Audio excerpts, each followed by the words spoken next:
हाँ तो स्टूडेंट्स, अब हम बात करते हैं चार्जिंग ऑफ अ कैपेसिटर। तो ये किसी भी कैपेसिटर की जब चार्जिंग होती है तो उस पर चार्ज किस तरह से वेरी करता है। जब बैटरी इसको एनर्जी सप्लाई करती है या चार्ज सप्लाई करती है तो चार्ज किस तरह से वेरी करता है, कैपेसिटर के अक्रॉस पोटेंशियल डिफरेंस कैसे वेरी करेगा, कैपेसिटर से पास होने वाली करंट कैसे वेरी करेगी, जो रजिस्टर उसका सीरीज में जुड़ा हुआ है उसका क्रॉस पोटेंशियल डिफरेंस कैसे वेरी करेगा, इसकी हम वन बाय वन बात करते हैं।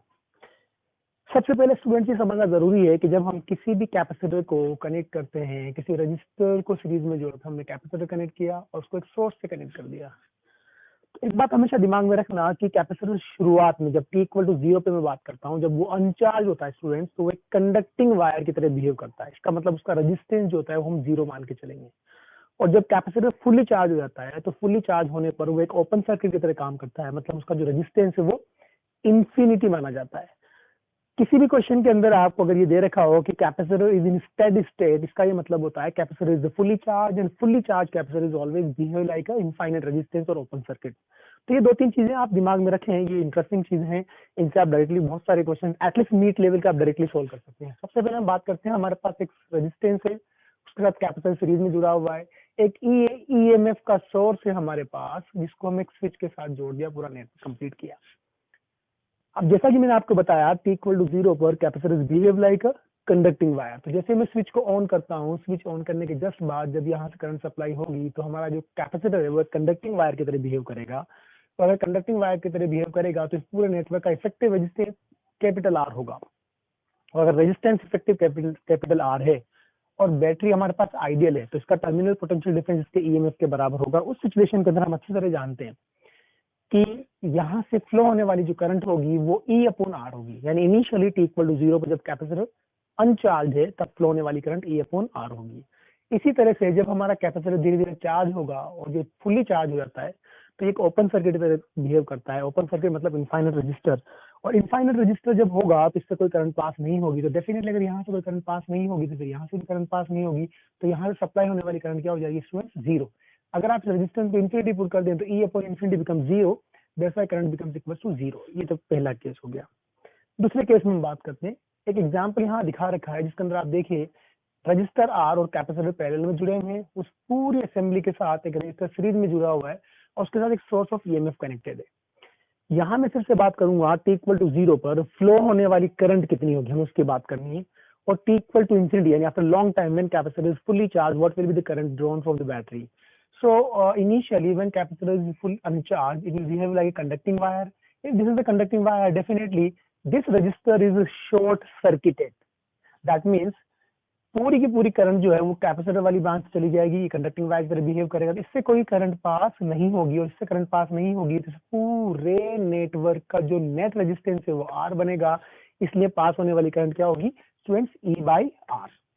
फिर मैं बात करता हूं कि जब कैपेसिटर फुली चार्ज हो जाएगा तो it will behave like open circuit और infinite resistance, that means there is no current passing through this branch. इससे अगर कोई करंट पास नहीं होगी और ये इनफाइनाइट रेजिस्टर की तरह काम करेगा तो अब करंट इस नेटवर्क के अंदर चलेगी और यहाँ से पास होके आएगी। तो इस केस के अंदर अगर आप देख रहे हैं तो इफेक्टिव रेजिस्टेंस आर जो है वो सीरीज में आकर 2R देगा और यहाँ से ड्रॉ होने वाली जो करंट होगी वो कितनी होगी, E अपॉन 2R। तो ये करंट आ गई हमारे पास E अपॉन 2R। फिर आप मुझे बताइए कि अगर फाइनली करंट यहीं से जा रही है तो जो ईएमएफ E था उसका E/2 यहाँ ड्रॉप होगा, E/2 यहाँ ड्रॉप होगा, तो A और B के बीच का जो पोटेंशियल डिफरेंस है वो E/2 के बराबर होगा। इसका मतलब कैपेसिटर के टर्मिनल्स के बीच का पोटेंशियल डिफरेंस भी क्या है, E/2।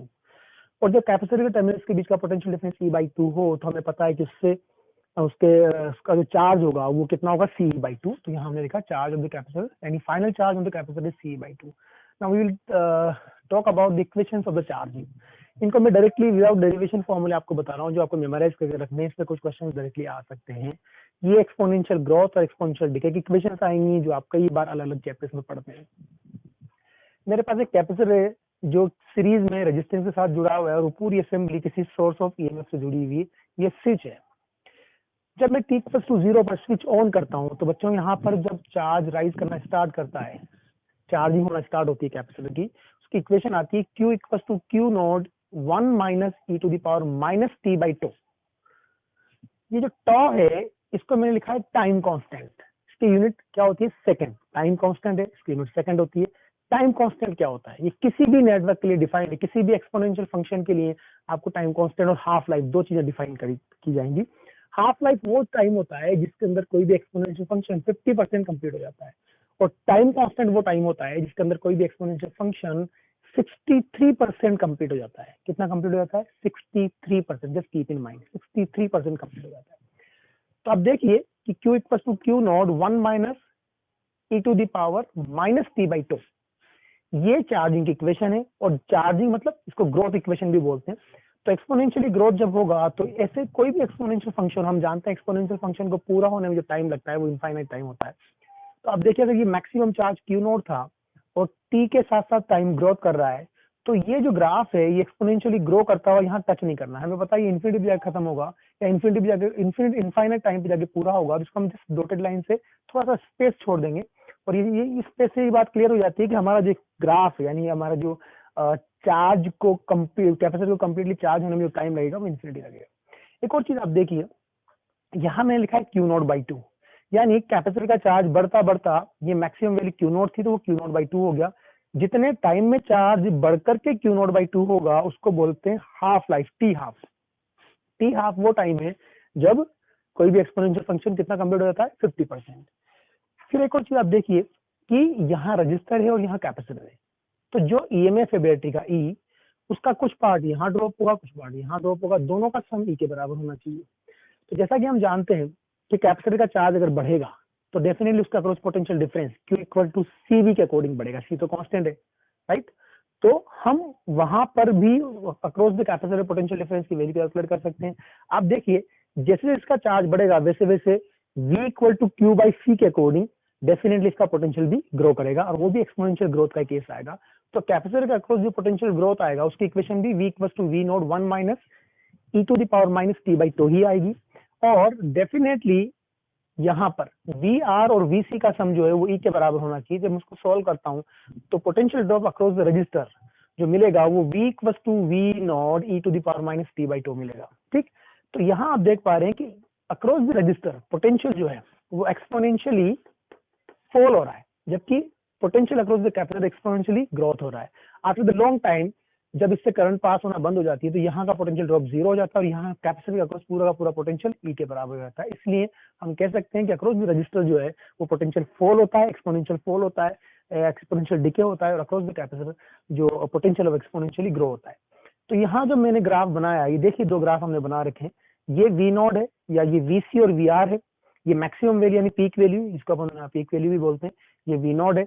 ये टाइम के साथ साथ हम बात कर रहे हैं। तो आप देखिए जो VC वाला ग्राफ होगी एक्सपोनेंशियल ग्रोथ का graph, potential across the capacitor होगा, और एक्सपोनेंशियल डिके का graph potential across the resistor होगा। फिर एक चीज और मैंने यहाँ लिखी है current equation, I equal to I nought e to the power minus t by 2। मैं आपको यहाँ ऑलरेडी बता चुका हूँ इनिशियली करंट जो होती है कैपेसिटर के अंदर वो मैक्सिमम होती है, करंट धीरे धीरे करके जीरो होती है। यानी करंट का जो ग्राफ आएगा वो एक्सपोनेंशियल डिके का ग्राफ आएगा, और एक्सपोनेंशियल डिके का ग्राफ आएगा तो I equal to I nought e to the power minus t by 2 आएगा, जिसको आप इसका डिफरेंशिएशन करके भी निकाल सकते हैं। हम जानते हैं करंट की value I equal to dq by dt होती है, तो इसका डिफरेंशिएशन करोगे तो आपको इक्वेशन मिल जाएगी। तो ये कुछ इक्वेशन थी चार्जिंग की और ये कुछ ग्राफ थे चार्जिंग के। Now we will talk about equation of discharging of the capacitor. जब एक फुली चार्ज कैपेसिटर को हम शॉर्ट सर्किट करते हैं किसी रेजिस्टेंस को सीरीज में जोड़ने के बाद, तो डेफिनेटली रेजिस्टर की उसकी डिस्चार्जिंग होती है, और जब उसकी डिस्चार्जिंग होती है जिससे चार्ज की वैल्यू धीरे धीरे कम होती है, चार्ज भी कम होता है स्टूडेंट्स, और यहाँ पर करंट भी कम होती है। आप देखिए यहाँ पे क्या इक्वेशन मिलेगी। जो equation Q equal to Q nought e to the power minus t by 2 है, ये डिस्चार्जिंग इक्वेशन है। अब अगर इसका चार्ज कम होगा तो इसका पोटेंशियल डिफरेंस भी कम होगा, तो VC equal to V nought e to the power minus t by 2 आ रहा है। और करंट, इसका डेरिवेटिव लूंगा तो करंट की वैल्यू मिलेगी I equal to minus E nought e to the power minus t by 2। इस इक्वेशन में और चार्जिंग के करंट इक्वेशन में एक डिफरेंस है कि करंट का डायरेक्शन रिवर्स होता है। जब चार्जिंग थी तो करंट इस तरफ चल रही थी और डिस्चार्जिंग के टाइम करंट इधर चल रही थी, इसलिए नेगेटिव साइन आया है। फिर आप देखेंगे कि जो चार्ज है उसकी वैल्यू एक्सपोनेंशियली डिके हो रही है, तो एक्सपोनेंशियल डिके ग्राफ हमने बना लिया। t इक्वल टू 0 पे चार्ज मैक्सिमम था, t बाई 2 पे चार्ज हाफ हो जाएगा, तो इसको हाफ लाइफ बोलेंगे। हाफ लाइफ कैसे कैलकुलेट कर सकते हो, यहाँ पर आप हमें Q की वैल्यू Q नॉट बाई 2 पुट करनी है। तो जब मैं Q की वैल्यू Q नॉट बाई 2 पुट करूंगा तो Q nought by 2 equal to Q nought cancel हो जाएगा, और 1 बाई 2 इक्वल टू मिलेगा e to the power minus t by 2, right. फिर यहाँ इसको सोल्व करने पर हमें हमें हाफ लाइफ की वैल्यू मिल जाती है, जो मिलेगी आपको ln of 2 upon 1 by RC। Actually आप चाहें तो टी हाफ की इक्वेशन डायरेक्टली याद रख सकते हैं कि जो टी हाफ होता है, यहाँ मैं लिख रहा हूँ, T half is equal to ln of 2 divided by 1 upon RC, या इसको मैं लिख सकता हूँ ln of 2 RC। This is what, this is the half life. Half life ये वो टाइम है जब चार्ज मैक्सिमम का हाफ रह जाता है। एक और चीज आप देखिए, यहाँ हम बात कर रहे हैं in time T equal to RC, यानी time constant. One time constant में क्या होगा बच्चों, तो वन टाइम कांस्टेंट के अंदर क्यू की वैल्यू मुझे कैलकुलेट करनी है, तो T equal to tau put कर देता हूं। तो जब मैं T equal to tau put करूंगा या वन टाइम कांस्टेंट पुट करूंगा, तो minus tau upon tau becomes -1। तो ये इक्वेशन बन जाएगी Q equal to Q naught e की power -1, Q equal to Q naught e की पावर -1, ई की पावर -1 का मतलब 1/e हो जाएगा। This becomes equal to what, Q equal to Q naught by ई।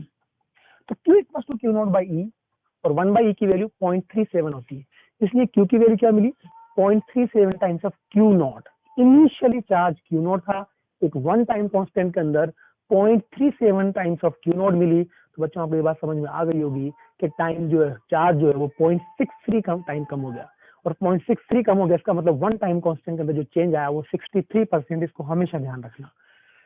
फिर देखिए यहाँ पर एक क्वेश्चन है जिसको हम सोल्व करते हैं, इंटरेस्टिंग क्वेश्चन है।